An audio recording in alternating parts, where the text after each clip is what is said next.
Hello friends, जय जगन्नाथ। नमस्कार। आप सभी को ओपन डिप चैनल में दिल से स्वागत करता हूं। हमारा channel stock market classes in Hindi, stock market classes in Odia, fundamental share analysis of stock and daily market prediction provide करता है। अगर आप फर्स्ट टाइम चैनल में आए हैं तो चैनल को प्लीज़ लाइक एंड सब्सक्राइब कीजिए। आज हम पढ़ेंगे चैप्टर 3 का part 2, choice between equity and डेब्ट फाइनेंसिंग फॉर इश्योर। जो इक्विटी यानी डेब्ट फाइनेंसिंग होता है, हमने लास्ट क्लास में पढ़ा था।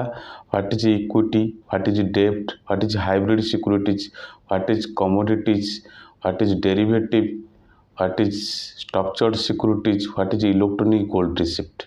आज हम पढ़ेंगे इक्विटी यानी डेब्ट फाइनेंसिंग में चॉइस चूज कैसे करना है। जो इश्यूअर होता है वो कैसे चूज करेगा, में इक्विटी फाइनेंसिंग करना है कि डेब्ट फाइनेंसिंग करना है। इश्यूअर कौन होता है? जो गवर्नमेंट, कंपनी या फाइनेंशियल इंस्टीट्यूशन होता है। जब वो उनको कैपिटल चाहिए होता है, वो सिक्योरिटी इशू करते हैं, तो वो कौन सा चूज करेंगे, इक्विटी चूज करेंगे या डेब्ट चूज करेंगे, उसके बारे में हम पढ़ेंगे। A company or a sovereign government need to raise fund for two reasons: to meet its need for working capital और लॉन्ग टर्म वर्किंग कैपिटल। पहला है एक वर्किंग कैपिटल के लिए चाहिए। वर्किंग कैपिटल क्या होता है? जैसे गवर्नमेंट को वर्किंग कैपिटल क्या चाहिए? जैसे सैलरी पे करना है, कि छोटा मोटा जो एम्प्लॉई को सैलरी पे करना है, छोटा मोटा प्रोजेक्ट को डेवलपमेंट करना है, तो शॉर्ट टर्म के लिए चाहिए तो वर्किंग कैपिटल चाहिए। अगर उसको लॉन्ग टर्म के लिए गवर्नमेंट को क्या चाहिए, जैसे कि प्रोजेक्ट बनाना है, रोड बनाना है, रेलवेज डेवलपमेंट करना है, तो उसके लिए लॉन्ग टर्म चाहिए। ऐसे कंपनी को क्या है, कंपनी का अगर शॉर्ट टर्म कुछ रिक्वायरमेंट है, जैसे इंटरेस्ट पे करना है, तो शॉर्ट टर्म के लिए लोन ले सकता है। अगर लॉन्ग टर्म के लिए बिजनेस एक्सपेंशन करना है, प्लांट लगाना है, तो उसको लॉन्ग टर्म नीड कहते हैं। ठीक है, तो दो टाइप का उसको फंड नीड होता है। किसको? इश्यूअर को। एक शॉर्ट टर्म के लिए, एक लॉन्ग टर्म के लिए। एक कंपनी रिक्वायर्ड टू, सबसे पहले कंपनी के बारे में बात करते हैं। एक company required to play its supplier raw materials and service, employees and extend credit to customer. These are short term fund requirement can be met by issuing short term डेब्ट सिक्योरिटीज।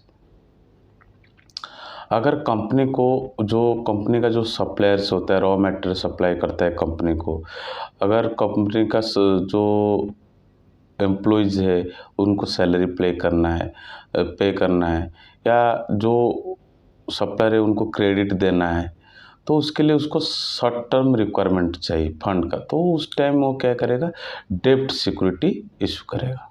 ठीक है। अगर company also requires long term investment such as setting up manufacturing plant और acquiring other business, long term capital can be raised by issuing equity और डेब्ट securities. Company को अगर plant setup करना है, मैन्युफैक्चरिंग प्लांट सेटअप करना है, कुछ छोटे छोटे कंपनी को एक्विजिशन करना है, तो उसके लिए उसको लॉन्ग टर्म कैपिटल चाहिए।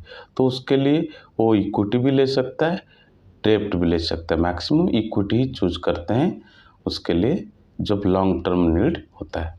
तो इसका मतलब कंपनी का शॉर्ट टर्म क्या हुआ, शॉर्ट टर्म नीड क्या हुआ, जब वर्किंग कैपिटल चाहिए उसका रॉ मटेरियल के लिए, सप्लायर को देने के लिए, सैलरी पे करने के लिए, तो उसको डेब्ट सिक्योरिटी इशू करना पड़ता है। जब उसको लॉन्ग टर्म कुछ एक्विजिशन करना है या मैन्युफैक्चरिंग प्लांट लगाना है, लॉन्ग टर्म ग्रोथ बिजनेस को एक्सपेंशन करना है, तो उसको इक्विटी और डेब्ट सिक्योरिटी इशू करना पड़ता है, लेकिन मैक्सिमम इक्विटी चूज करते हैं। गवर्नमेंट के केस में देख लेते हैं। Government also require funds for the daily working of various ministry and department for payment of salaries and other operating expense. Government को सैलरी पे करना आता है, अदर एक्सपेंसेस भी रहता है, उसके लिए फंड की ज़रूरत पड़े। These are all short term requirement met by issuing short term securities. Government need long term fund for building infrastructure, railway, road etcetera, जैसे पोर्ट भी बना, port, railway, road.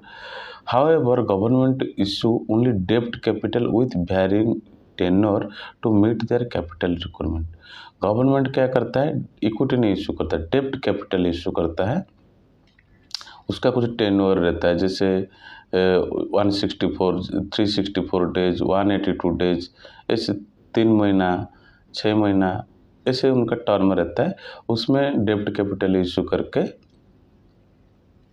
Fund raise करता है। जैसे स्टेट डेवलपमेंट लोन आपने सुना होगा। तो ये सब गवर्नमेंट का क्या है, short term requirement, sorry long term requirement है। अगर शॉर्ट टर्म के लिए छोटे छोटे टी बिल जो होता है शॉर्ट टर्म के लिए होता है। The implication of raising equity और डेब्ट capital are evaluated by the business before decision is made. The following are key factor to consider for such a decision. जब ये इक्विटी फाइनेंसिंग या डेब्ट फाइनेंसिंग करना पड़ता है तो उनको डिसीजन लेना पड़ता है कि क्या क्या डिसीजन लेंगे इक्विटी फाइनेंसिंग और डेब्ट फाइनेंसिंग के लिए। तो क्या क्या कंडीशंस आते हैं इसमें। Ability to take periodic interest. अगर पीरियड की इंटरेस्ट देने के लिए एबिलिटी है तो क्या करेंगे, इक्विटी करेंगे या डेब्ट करेंगे, अभी जानते हैं। If a business generates stable profit such that it is able to pay interest on a regular basis, then in such case business can consider raising debt capital। अर्थात अगर एक बिजनेस स्टेबल प्रॉफिट जनरेट करता है, continuously stable profit generate कर रहा है, तो अगर उसको फंड का रिक्वायरमेंट है, कुछ टाइम के लिए शॉर्टेज आएगा, तो डेब्ट कैपिटल जैसे छोटा मोटा लोन बैंक से ले लेगा और उसको भरपाई करेगा। डेब्ट capital mostly raised from banks which are borrowers fund. अर्थात जो बैंक के पास कौन सा फंड है वो भी उधारी का है, किसका, डिपोजिटर का। हमने जो रिटेल इन्वेस्टर डिपॉजिट करते हैं वो बैंक बोरो करता है, डिपॉजिट का रेट, इंटरेस्ट रेट कम रहता है, और जब हम कंपनी को उधार देता है तो हायर रेट में उधार देता है और बीच में वो प्रॉफिट लेता है।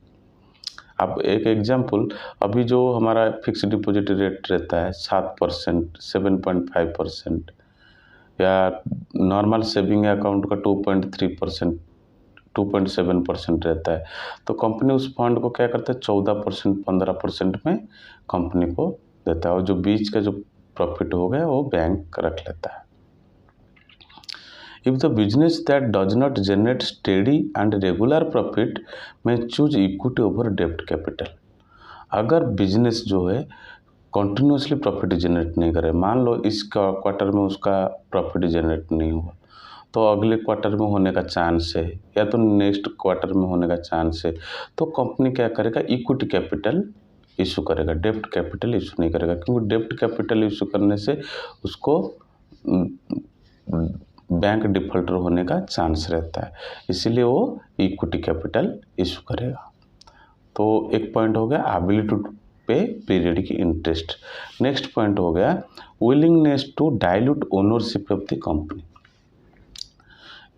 Willingness to dilute ownership of the company. Equity capital represent ownership of the company. अगर आपने कोई कंपनी का इक्विटी शेयर खरीद लिया तो आपको ओनरशिप मिल जाता है और आपको वोटिंग राइट में मिल जाता है। आप सोचेंगे मैं तो ओनरशिप मिल गया, मैं भी मैनेजमेंट में पार्टिसिपेट कर सकता हूँ। नहीं, जो कंपनी का अगर लार्ज कैप कंपनी है जो 10,000, 20,000, 1,00,000 करोड़ ऐसी कंपनी मार्केट कैपिटल है, उसमें क्या होता है, हम मान लो कोई एक बंदा 1 शेयर लिया और कोई 10 शेयर लिया है, वो अलग होता है। जो प्रमोटर के पास 51% स्टेक रहता है, जितना रहता है वो सब board member and management team decide करते हैं। लेकिन जो छोटे छोटे इन्वेस्टर, रिटेल इन्वेस्टर जो कम शेयर जिसके पास है, वो कैसे ओनरशिप में पार्टिसिपेट करते हैं। कंपनी क्या करता है, on behalf of small investor appointed a independent director एक इंडिपेंडेंट डायरेक्टर को रिटेल इन्वेस्टर के बिहाफ में, जो स्मॉल इन्वेस्टर के बिहाफ में अपॉइंट करता है वोटिंग के लिए। तो ऐसे वो मैनेजमेंट प्रोसेस में भाग लेते हैं। चलो टॉपिक में आते हैं। Equity capital represent ownership and voting right to holders. Raising fresh equity capital reduce the proportion of the business holding. जब कंपनी फ्रेश इक्विटी डेवलप करना चाहता है, अगर कोई कंपनी फ्रेश इक्विटी डेवलप करना चाहता है तो क्या होगा, उसका जो प्रोपोर्शन, जो रेशियो है वो रिड्यूस हो जाएगा, इक्विटी कैपिटल रिड्यूस हो जाएगा। Therefore the profit of existing shareholder also reduced. If the existing equity holder do not want to reduce stake in the business, then they may consider raising to debt capital to equity capital. अगर existing shareholder राजी नहीं होंगे कि हमको equity बढ़ाना है, तो उस टाइम क्या होगा, कंपनी क्या करेगा, डेब्ट कैपिटल चूज करेगा। तो इक्विटी एंड डेब्ट फाइनेंसिंग में ये एक कंडीशन आ गया, willingness to dilute ownership of the company. इसमें क्या होगा, कंपनी का ओनरशिप डायल्यूट नहीं होगा और इक्विटी के बदले डेब्ट कैपिटल इश्यू होगा, क्योंकि इक्विटी इश्यू कर देगा तो ओनरशिप भी कम होगा, क्योंकि इक्विटी दूसरों को मिलेगा।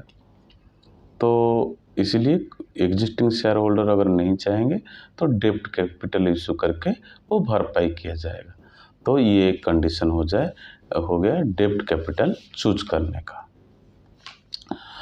Ability to keep collateral and security. Collateral क्या होता है, जब कोई लोन होता है, जैसे गोल्ड लोन होता है, तो गोल्ड हम क्या करते हैं, कोलैटरल एज ए सिक्योरिटी देते हैं, या तो लोन एग्निस्ट प्रॉपर्टी होता है तो प्रॉपर्टी को हम कोलैटरल, जैसे होम लोन होता है तो हम ज़मीन या लैंड देते हैं कि हम इधर लोन चाहिए करके, तो वो एक कोलैटरल हो गया। तो ability to give collateral as security. चलो पढ़ते हैं। लेंडर्स और डेब्ट financer preferred secured borrowing and ability to assess the asset of the business in case of failure. जो लेंडर है, लेंडर कौन होता है, बैंक, जनरली बैंक और फाइनेंशियल इंस्टीट्यूशन लेंडर होते हैं, बड़े बड़े फाइनेंशियल इंस्टीट्यूशन। ये क्या करते हैं, कंपनी को अगर लोन देंगे तो वो चाहते हैं कि वो सिक्योर रहे, कि कंपनी का अगर उनको लगा कि कंपनी फेलर होने वाली, जैसे बड़े कंपनी के ऊपर तो इतना वो नहीं करते हैं, जैसे छोटे कंपनी या तो मीडियम साइज कंपनी अगर फेल हो, ऐसे कोई भी कंपनी कब भी फेल हो जाए कोई भरोसा नहीं है। अगर उनको लगता है कि हाँ फेल होने का चांस है तो सिक्योरिटी रखना, कोलैटरल सिक्योरिटी रखना पसंद करते हैं। जैसे एसेट को कोलैटरल रखना पसंद करता है। If A company is asset based not if a business is service based not asset based, मतलब सर्विस बेस्ड और एसेट बेस्ड बता देता हूँ। एसेट बेस्ड मतलब क्या है, एसेट मतलब मैन्युफैक्चरिंग प्लांट होगा, बिल्डिंग हो गए, इंफ्रास्ट्रक्चर होगा, उसको बोलते हैं asset based company. Service based company क्या है, जो सिर्फ सर्विस प्रोवाइड करता है, थोड़ा सा एसेट होगा लेकिन मैक्सिमम सर्विस। जैसे जोमेटो, एक एग्जांपल लेते हैं। जोमेटो एक सर्विस बेस्ड है, इंटरनेट सर्विस टाइप। वो क्या करता है, फूड डिलीवरी करता है, वो एक सर्विस। बहुत सारे लोग जोमेटो में डिलीवरी ये फूड बनाने का पार्टनर बन जाते हैं और कुछ लोग डिलीवरी एजेंट बन जाते हैं। तो फूड बनता है लेकिन एप्लीकेशन के थ्रू सब कार्रवाई होता है। तो ये हो गया सर्विस बेस्ड कंपनी, इनके पास एसेट कम रहता है।